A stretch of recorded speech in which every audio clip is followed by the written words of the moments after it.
जवळून जवळून सगळी भरपूर वेळ त्यांनी वेळ दिलेला आहे. जवळपास 4 ते 5 तास लागलेले आहेत. जवळपास 3,000 मेंबरच्या प्रज्वलित झालेल्या आहेत आणि या ठिकाणी भारतरत्न डॉक्टर बाबासाहेब आंबेडकर यांच्या महापरिनिर्वाण दिनानिमित्त आपण सर्व नगरवासीय त्यांना विनम्र अभिवादन अर्पण करत आहोत.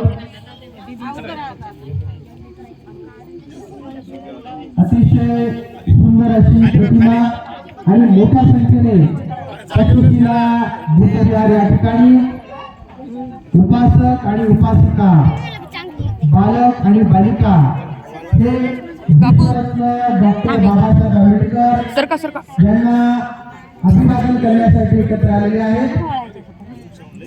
जवळपास 3,000 मेणबत्त्या प्रज्वलित करण्यात आलेल्या आहेत आणि विनम्र अभिवादन या ठिकाणी सर्व उपासक आणि उपासिका डॉक्टर बाबासाहेब आंबेडकर यांना विनम्र अभिवादन करत आहेत. सुंदर अशी प्रतिमा खंदारे सरांनी तयार केलेली आहे आणि सर्व